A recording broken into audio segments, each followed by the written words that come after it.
Assalamualaikum warahmatullahi wabarakatuh. Shalom, Om Swastiastu, Namo Buddhaya, salam kebajikan. Kembali lagi dalam podcast Hukum Kepemiluan JDIH KPU Kabupaten Purbalingga. Di sini ada saya Junius Fernando Saragi sebagai host dan kita sudah kedatangan narasumber kita yang sangat luar biasa. Topik kali ini adalah tentang tahapan dan jadwal pemilihan gubernur dan wakil gubernur, bupati dan wakil bupati, serta wali kota dan wakil wali kota tahun 2024. Sebelum masuk ke topik, kita akan berkenalan dengan narasumber kita. Selamat pagi Pak Darmadi. Selamat pagi Mas Nando. Ya, beliau ini Selamat siang. Selamat siang. Ya, sudah siang. Sudah siang. Oke. Beliau ini adalah anggota KPU Kabupaten Purbalingga Divisi Perencanaan Data dan Informasi, dan bisa dikatakan bahwa beliau ini adalah komisioner baru tapi rasa lama. Kenapa dikatakan komisioner baru rasa lama? Karena ternyata sudah pernah jadi komisioner juga ya Pak? Sudah. Periode 2013-2018. Nah, ini menarik nih. Beliau ini pernah jadi anggota KPU di 2013-2018 dan sekarang terpilihnya itu di tahun 2023-2028. Angka 3 dan 8, Pak. Menarik ini. Ada angka apa ini di 3 dan 8? Oke, jadi beliau adalah alumni dari kampus Universitas Diponegoro dan Wahid Hasim ya, Semarang ya. Ada yang perlu diceritakan tentang pengalaman ketika berkuliah, Pak? Dulu kuliah di Undip, Mas Nando, Ya. tapi lulusnya di Wahid Hasim. Wah, Jadi, gimana tuh ceritanya tuh? Kok bisa jadi kayak gitu, Pak? kalau diceritain panjang, Panjang soalnya banget. 12 tahun. Walah. Jangan diceritain kalau gitu, Pak. Nanti kita jadi nggak fokus sama topiknya. Ya, dan semasa berkuliah ternyata beliau juga aktif di BEM ya. Iya. Di BEM ya, Pak. Iya. Kenapa aktif di BEM? Dulu niatnya punya banyak teman, punya banyak aktivitas dan pasti belajar ya, belajar dunia kampus itu seperti apa kayak gitu Mas Nando. Oke, dan sekarang bisa diceritakan apa manfaatnya setelah bekerja misalnya pengalaman itu? Banyak, yang pasti di organisasi intra maupun ekstra kampus itu banyak manfaatnya Mas Nando buat teman-teman yang sekarang mungkin lagi menempuh pendidikan di perguruan tinggi. Yang pertama pasti punya banyak kenalan, punya banyak jaringan yang itu nanti punya banyak manfaat ketika di dunia kerja begitu. Oh iya, ini buat kawan JDIH yang masih berkuliah atau mungkin akan berkuliah, jangan lupa untuk ikut organisasi karena manfaatnya banyak banget. Pak Darmadi sudah menceritakan manfaatnya dan ternyata juga selain intra di ekstra juga ya Pak ya. Iya. Di ekstranya bisa dijelaskan di mana gitu misalnya? Dulu di Himpunan Mahasiswa Islam atau HMI Cabang Semarang. Oh iya, ada yang udah jadi tokoh besar sekarang Pak dari HMI Semarang yang dikenal sama Pak Darmadi. Banyak, beberapa sudah jadi kepala daerah ada, baik di Jawa Tengah, di Kalimantan juga ada, yang jadi dirjen juga ada, mantan dirjen juga ada begitu. Dan salah satunya Pak Darmadi ya, sudah jadi anggota KPU ya.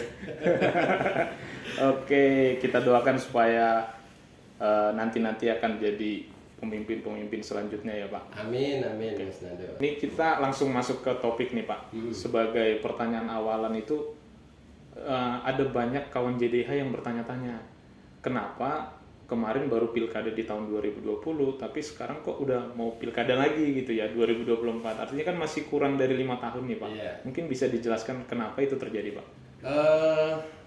Pilkada 2024 ini kan diatur melalui Undang-Undang 10 tahun 2016 tentang pilkada ya.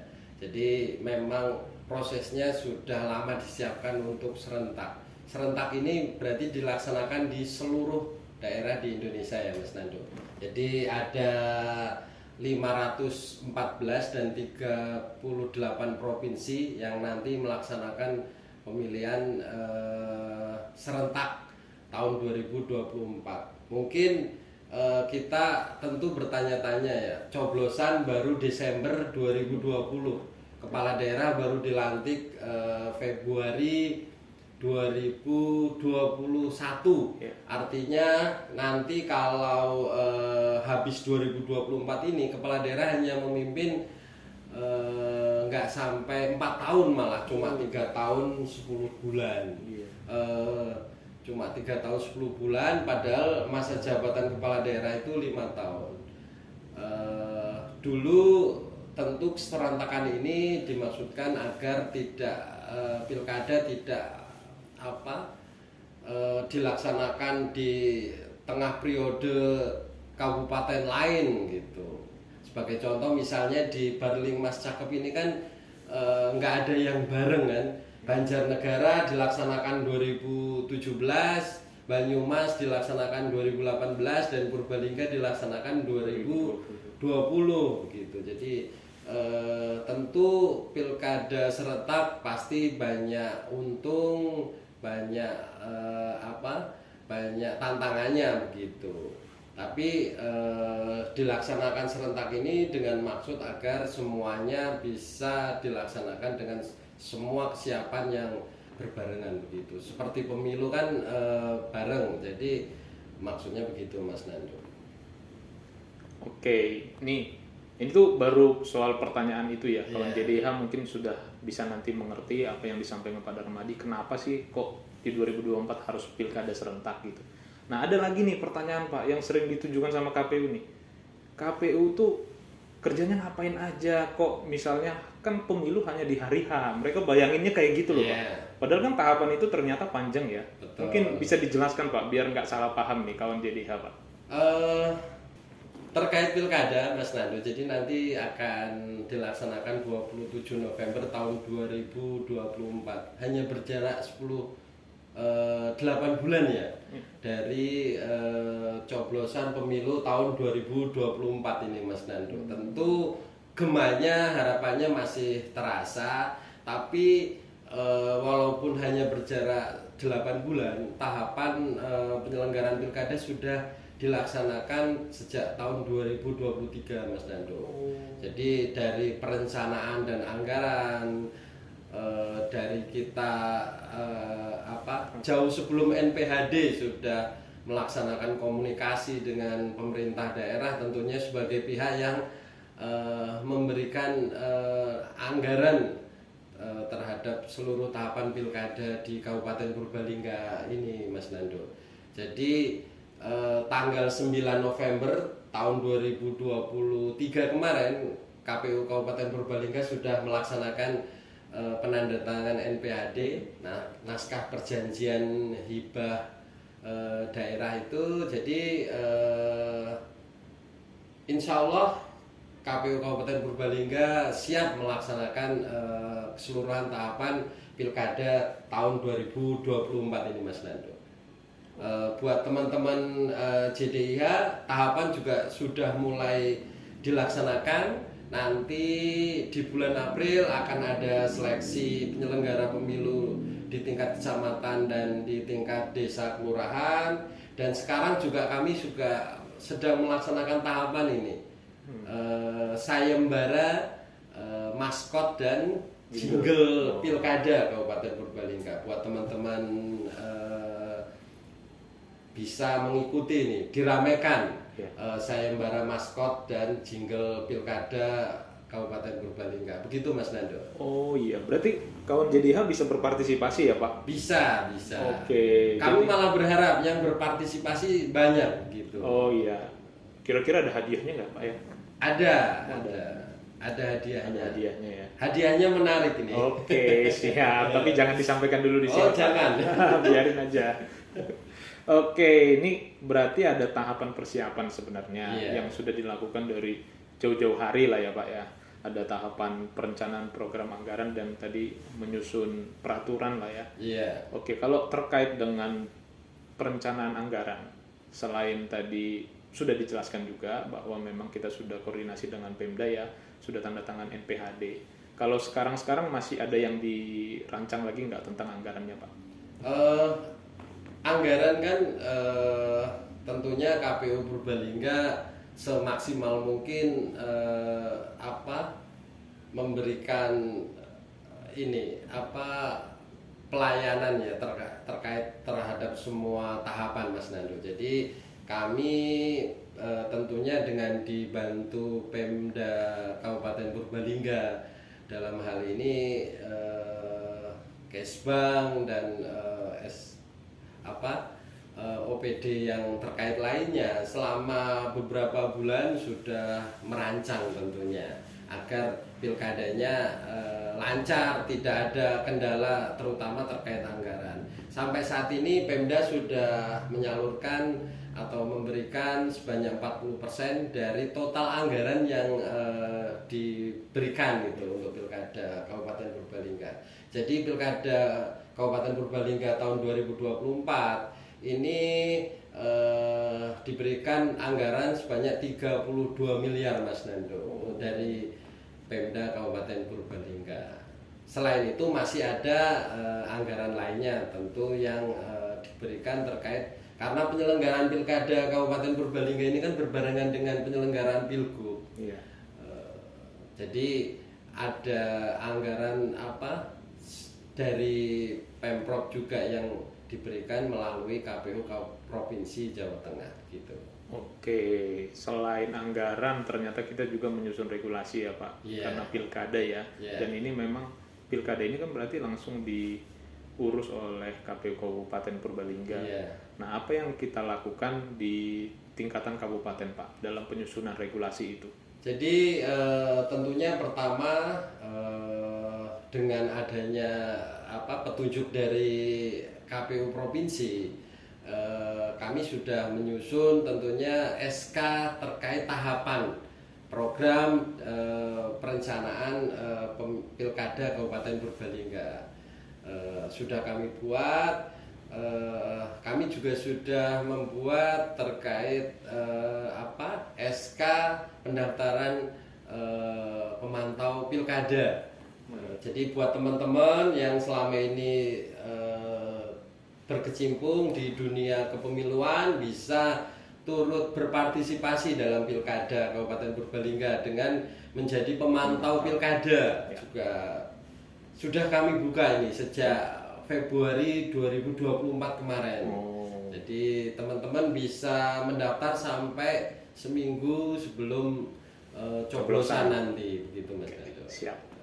Oke, baik. Tentunya sambil berjalan kami akan membuat aturan yang terkait. Nanti kan setelah ini tahapan-tahapan akan terus berjalan ya, dimulai dari calon perseorangan nanti di bulan Mei, terus coklit, penetapan DPS, DPT dan seterusnya begitu Mas Nando. Ya, panjang banget Panjang, masih 8 bulan lagi sebelum coblosan. Nah, tadi dijelaskan tentang pemantau nih Pak ya, pemantau pemilu. Apa nih yang bisa disampaikan kepada kawan JDH terkait dengan pendaftaran pemantau pemilu ini? Jika misalnya ada yang tertarik, saya pengen jadi pemantau pemilu, mungkin ada syarat-syaratnya atau mungkin harus seperti apa supaya bisa jadi pemantau pemilu. Dulu kayaknya di Bawaslu ya Pak, kalau pemilu ya? Iya, kalau pemilu pemantau di Bawaslu, tapi untuk pilkada pendaftarannya di KPU. Oh iya, beda ya prosesnya ya? Beda, bisa dilihat di website KPU Kabupaten Purbalingga. Kami tentu berharap banyak masyarakat yang bisa terlibat ini dalam proses pilkada, agar tentunya kami berharap proses pilkada di KPU di Kabupaten Purbalingga ini bisa berlangsung aman, lancar dan sukses. Tentunya kami tidak bisa jalan sendiri, banyak pihak yang pastinya terlibat gitu Mas Nando. Iya, jadi memang menyukseskan pilkada ini bukan hanya tugasnya penyelenggara ya Pak ya, Betul. tapi juga masyarakat. Betul. Ya benar, oke. Nah, tadi juga Pak Darmadi ternyata menyinggung bahwa di tahapan persiapan itu kita juga nanti akan melakukan pemutakhiran data pemilih. Tadi menyebut DPS dan lain-lain ya. Nah, kira-kira bisa dijelaskan nggak pemutakhiran data pemilih itu seberapa penting sih untuk pilkada kali ini? Itu pentingnya apa gitu? Terkait pemutakhiran data pemilih ya, tentunya walaupun pemilu hanya berselisih 8 bulan dari pilkada hanya berselisih 8 bulan dari pemilu, tentunya banyak perubahan-perubahan di masyarakat. Jadi nanti kami tentunya akan melaksanakan lagi tahapan itu dari nol lagi Mas Dando. Lagi ya. Coklit lagi itu. Kalau coklit di pemilu kan oleh Pantarlih, Ya. kalau coklit di pilkada oleh PPDB. Oh iya, beda ya, istilahnya beda. Istilahnya beda tapi sama aja Sama sebenarnya. aja sebenarnya ya. Nama yang beda tapi substansinya sama. Iya. Jadi nanti tentunya dimulai dari penyerahan DP4 oleh pemerintah kepada KPU RI dan diturunkan ke kami terutama seterusnya, dan kami tentu akan melangkah lewat coklit itu. Tahapannya memang sangat mepet, tapi insya Allah KPU Kabupaten Purbalingga sudah siap. Antara coklit dengan pelantikan teman-teman PPK PPS itu nggak sampai sebulan ini Mas Nando. Jadi memang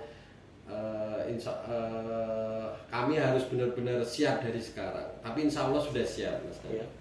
Berarti ini nanti ada masyarakat yang direkrut juga jadi PPDP itu ya Pak ya? Iya, tentunya dibutuhkan banyak sekali partisipasi dari teman-teman masyarakat Kabupaten Purbalingga ini. Ada lebih dari 1.700 TPS di Purbalingga untuk pilkada ini.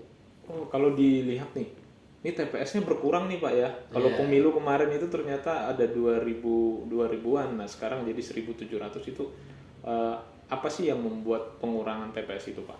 Jadi kalau sesuai aturan pilkada itu kan bisa sampai 500 pemilih di setiap TPS. Jadi tentunya akan banyak TPS yang bukan di regrouping ya, tapi tentunya TPS bisa lebih sedikit lagi. Dari kemarin 2.964 sekarang menjadi 1.700-an. Tapi kami belum memutuskan ini TPS ada berapa. Cuma gambarannya tidak lebih dari 1.800-an nanti. Seperti itu. Oke, berarti paling enggak ya 1.700 sekian PPDP yang akan direkrut ya? Iya, betul. Mereka nanti door to door Pak berarti ya? Iya, door to door tentunya. Sebenarnya sama secara teknis dengan coklit pemilu 2024 kemarin. Tentunya kami berharap tidak ada masyarakat yang terlewat lagi gitu. Tidak ada pemilih yang tidak terdaftar ini Mas Nando. Makanya harapannya semua petugas PPDP nantinya itu bisa melaksanakan dengan benar-benar sesuai dengan SOP atau aturan yang kami tetapkan nanti begitu.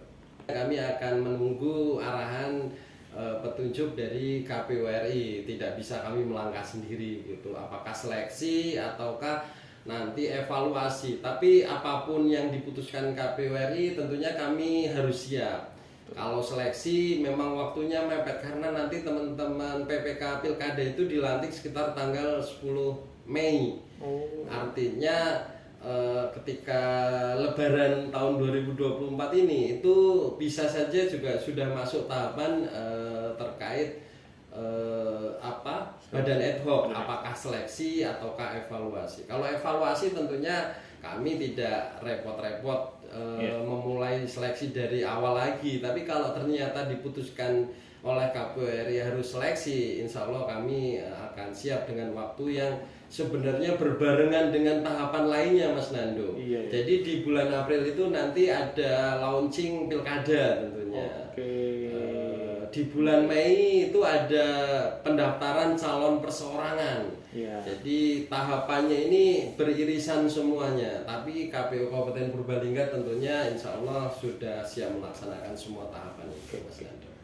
Artinya kalau misalnya seleksi ada kesempatan kepada semua siapapun Iya. bisa mendaftar ya untuk masuk ke badan ad hoc. Betul. Jadi kalau seleksi itu kemungkinan dimulai bulan April ini. Jadi untuk semua masyarakat Kabupaten Purbalingga yang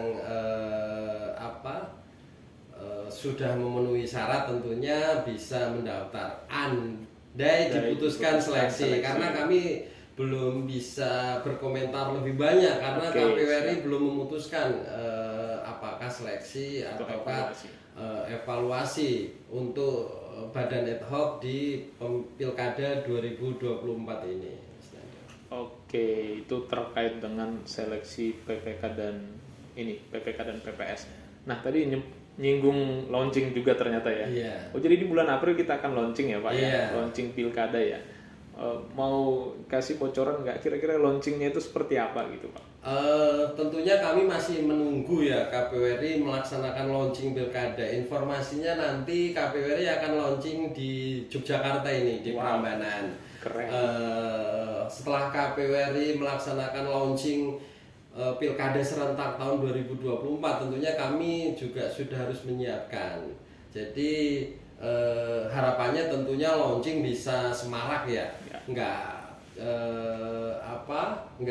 biasa-biasa saja agar gema Pilkada Kabupaten Purbalingga bisa terasa ini. Betul. Gitu.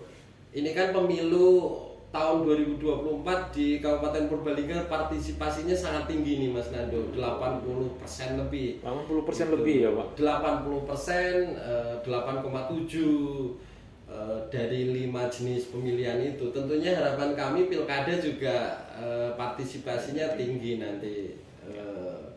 Masyarakat Kabupaten Purbalingga untuk berbondong-bondong ke TPS 27 November nanti. Jadi harapan kami tentu nggak bosan ini, setahun nyoblos 2 kali. Mudah-mudahan nggak bosan sih, Pak. Mudah-mudahan nggak bosan Ya, Mas Nando. untuk negara sih ya. Betul. Berarti launching ini sebagai awal dari sosialisasi kita gitu ya. Betul, ini launching ini harapan kami tentu menunjukkan Pilkada Kabupaten Purbalingga dilaksanakan 2024 ternyata, biar mungkin masyarakat yang belum mendengar atau belum tahu bisa segera ini ya, sekarang tahun Pilkada ternyata begitu. Ya. Oke. Nah, tadi juga menyinggung soal pencalonan perseorangan. Emang bisa Pak Pilkada itu kita daftar sebagai perseorangan, nggak harus dari partai politik gitu?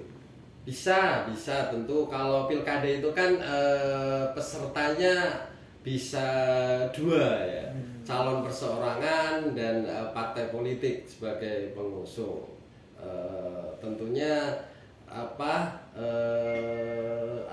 berbeda dengan pemilu, pasangan calon presiden hanya bisa didukung oleh partai politik yang masuk Senayan gitu. Kalau Pilkada kan nggak semua partai politik bisa mendukung.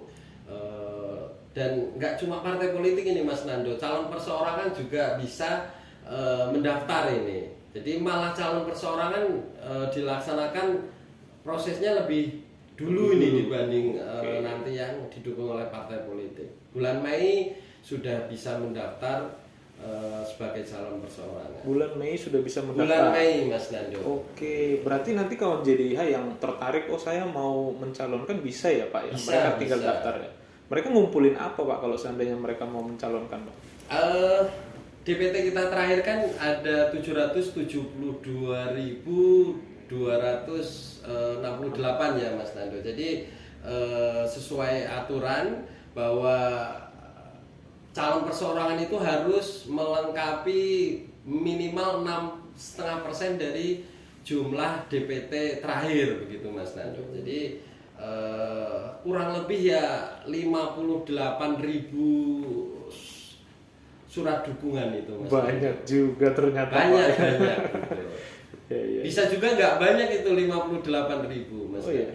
Ya disiapkan aja kurang lebih harus lebih ya, nggak boleh kurang dari segitu itu. Syarat dukungan calon perseorangan itu 6,5% dari DPT terakhir gitu. Oke. Menarik nih kawan JDH. Siapa Ini tahu. siapa ini yang siap nyalon perseorangan ini? Ya, bisa jadi ada loh Pak, ya. Iya. Iya kan? Semoga ada ini. Semoga ada ya. Semoga ada atau nggak ada ini. Tapi ada atau tidak ada, insya Allah KPU selalu siap ini. Kalau ada calon perseorangan, kami siap. Kalau nggak ada kan berarti kami tinggal tunggu calon yang didukung partai politik itu, Mas Dando. Oke, siap. Tadi sudah disebutkan dukungan minimalnya berapa dan ternyata itu dari DPT ya Pak ya. Iya. Nah, kalau misalnya nih perseorangan sudah daftar atau misalnya kalau perseorangan nggak ada misalnya, terus partai politik juga sudah mengajukan calonnya dan sudah mendaftar ya Pak ya. Iya. Tahapan apa lagi nih Pak setelah tahapan pencalonan itu? Jadi pendaftaran pasangan calon yang melalui partai politik itu kan nanti dimulai bulan Agustus. Tahapannya begitu. Jadi karena Purbalingga sekarang kursinya ada 50, jadi 20% dari 50 itu kan 10 kursi ini Mas Nando. Beda dengan dulu 2020 kan kursi masih 45 ini, cuma iya. cukup 9 kursi aja. Sekarang karena kursinya 50, jadi dibutuhkan minimal 10 kursi ini untuk maju dalam Pilkada Kabupaten Purbalingga.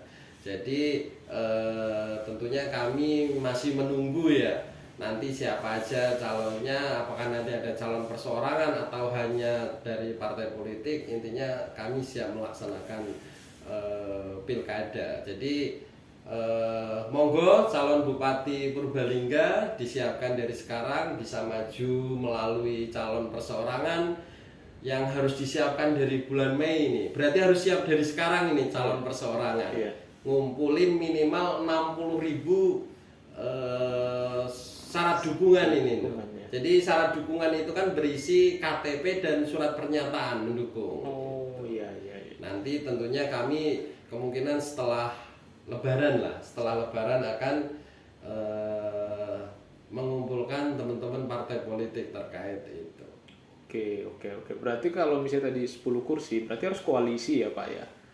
Baru bisa mengajukan calon kepala daerahnya ya? Iya, jadi kalau partai politik tersebut kursinya lebih dari 10 atau minimal 10 tentu bisa mencalonkan sendiri gitu. Oke. Tapi mau seperti apa itu kan proses politik di partai politik. KPU prinsipnya secara teknis hanya menerima gitu. Menerima pendaftaran dari partai politik begitu Mas Dando. Oke, terima kasih Pak Darmadi. Nah, kalau sudah tadi pencalonan kan berarti ada kampanye ya Pak nanti ya.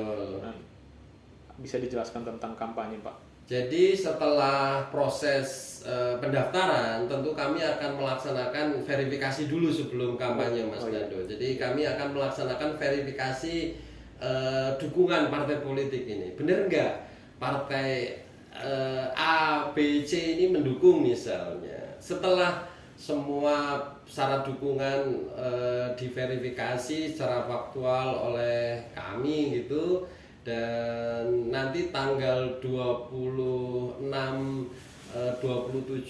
September KPU akan menetapkan pasangan calon Pilkada Kabupaten Purbalingga. Setelah itu baru akan dimulai proses kampanye sampai 3 hari sebelum coblosan gitu. Berarti nanti yang diverifikasi partai politiknya dan juga calonnya ya Pak? Ya, kalau calon tentunya kami akan verifikasi terkait pendidikan segala macam begitu. Jadi jika menyantumkan ijazah apa aja itu nanti kami verifikasi semuanya itu. Kalau partai politik kami tentunya akan verifikasi ke DPP ya, apakah benar partai politik tersebut memberikan dukungan kepada pasangan calon tersebut begitu Mas Nando. Oke, berarti kita nggak bisa, misalnya kita nggak hanya ngasih bukti fisik, tapi juga sebenarnya faktualnya akan dicek lagi oleh KPU ya. Betul. Surat dukungan yang dilampirkan dalam pendaftaran itu nanti akan kami verifikasi benar enggak gitu. Betul. dukungan itu benar nggak begitu. Oke.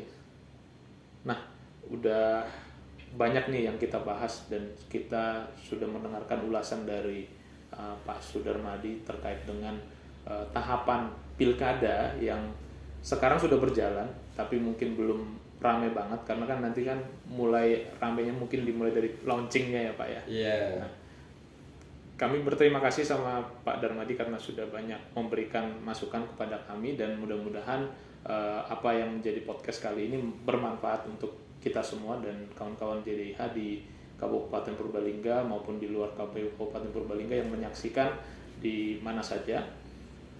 Sebelum kita tutup podcast kali ini, saya mau memberikan kesempatan ke Pak Darmadi untuk menyampaikan closing statement. Jadi terima kasih Mas Nando, teman-teman JDIH Kabupaten Purbalingga. Jadi alhamdulillah kita sudah melaksanakan pemilu di Kabupaten Purbalingga secara sukses dan lancar. Tentunya itu berkat support dan dukungan banyak elemen ya, bukan hanya kerja kami sendiri gitu. Jadi banyak pihak tentunya terlibat dalam proses pemilu yang sukses dan damai. Tentunya kami berharap proses pilkada di Kabupaten Purbalingga juga sama, berlangsung aman, damai dan sukses, lancar.